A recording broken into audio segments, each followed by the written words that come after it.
саламатсыздар ма, құрметті студенттер.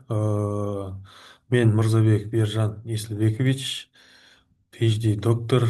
Бүгінгі дәрісіміз үшінші дәріс эмоциялар және эмоционалдық интеллект. Бір адамның өміріндегі эмоцияның рөлі, екі эмоционал реттеудің әдістері мен механизмдері, эмоционалдық интеллект анықтамасы. Эмоциялар дегеніміз, эмоциялар бұл адамның ішкі күйін білдіретін сезімдік реакциялар, яғни қоршаған ортаға, адамдарға, жағдайларға деген ішкі көзқарасының көрінісі. Қарапайым сөзбен айтқанда, эмоция бұл қуану, ренжу, қорқу, тыңдану, таңдану, ашулану сияқты адамның ішкі сезімін білдіретін уақытша күй. Эмоциялар негізгі қызметтері: бірінші, бағалау жағдайында жағымды, жағымсыз екенін анықтау. Ынталандырушы әрекетке итермелеу, мысалы қорқыныш, қашуға итермелейді. Байланыс эмоция арқылы басқа адамдармен қарым-қатынас орнату, өзін реттеу. Адам өзі сезіміне қарап шешім қабылдайды. Негізгі эмоция Экман бойынша қуаныш, қорқыныш, ашулану, жек көру, таңдау, қайғы. Эмоцияны реттеудің әдістері мен механизмдері.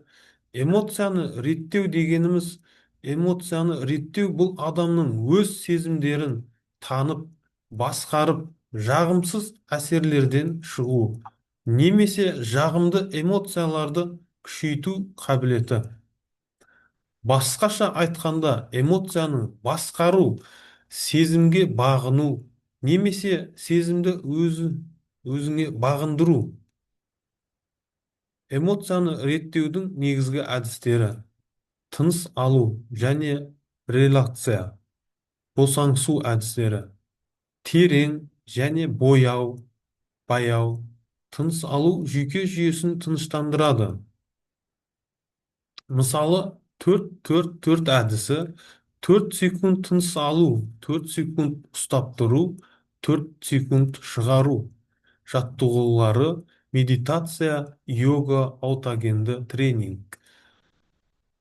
Екінші, когнитивті қайта бағалау, ойды өзгерту. Жағымсыз жағдайда басқаша, оң жағынан қарауға тырысу. Мысалы, бұл сынақ мені әлсіз етпейді, керісінше тәжірибе береді.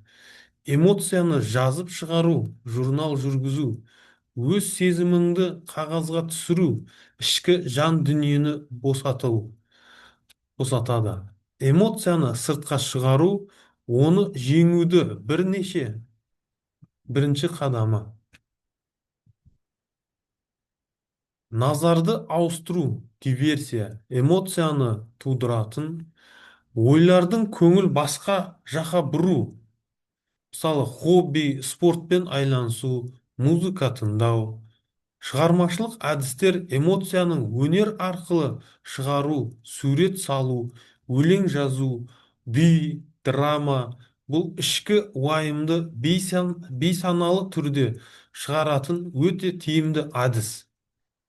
Эмоцияны білдірту, вербализация, өз сезімдеріңді ашық айту. Мен ренжідім, мен бұл қынжылтты. Ашық және дұрыс айтылған эмоция агрессияға ұласуды алдын алады. Физикалық белсенділік, қозғалыс гормондық фонды реттейді, стресс деңгейін төмендетеді. Мысалы, жүгіру, жаттығу, би, серуендеу. Психикалық көмек алу, психологпен әңгімелесу, тренингке қатысу, арт-терапия, тағы басқа сол сияқты. Эмоционалдық интеллект дегеніміз, эмоционалдық интеллект ол қысқаша Адамның өз эмоцияларын тани білу, түсіне білу, басқара білу, сондай-ақ басқалардың да эмоциясын түсініп, олармен тиімді қарым-қатынас жасай білу қабілеті. Эмоционалдық интеллект бұл өзіңнің де, өзгенің де сезімін дұрыс түсіну мен басқару қабілеті. Эмоционалдық интеллекттің негізгі компоненттері Дэниел Гоулмен байланысы бойынша. Ол өзін өзі тану, өз эмоцияңды байқау, түсіну, өзін өзі басқару, эмоцияны бақылау, импульсты тежей білу, ішкі мотивация, өзіңді іштей шабыттандыру, эмпатия, басқаның эмоциясын түсіне білу, әлеуметтік дағдылар, қарым-қатынасты орната білу, келісімге келу. Эмоционалдық интеллекттің маңызы стресске төзімділік артады, қарым-қатынас жақсарады, көшбасшылық қабілеті дамиды, командада жұмыс істеу жеңілдейді, өз эмоцияңды сындырусыз жеткізе білу қалыптасады. Эмоция мен эмоционалдық интеллекттің айырмашылығы: эмоциялар табиғи тума күй, сезімдер реакция, қысқа мерзімді жағдайға байланысты. Дамитын эмоциялық интеллект ол дамитын қабілет, сезімдерді тану, түсіну және басқа қабілет, ұзақ мерзімді қабілет, жеке тұлғаның даму деңгейіне байланысты. Эмоционалдық интеллекттің анықтамасы: эмоциялық интеллект адамның өз эмоцияларын және басқа адамдармен эмоцияларын тани білу, түсіну, басқара алу және олардың қарым-қатынас пен шешімін қабылдауда тиімді қолдана білу қабілеті. Ғылыми анықтама Гоулман бойынша эмоциялық интеллект бұл өз эмоцияңды бақылау, өзгені эмоциясын түсіну, олармен дұрыс қарым-қатынас орнату және эмоцияларды ақылмен қолдану қабілеті.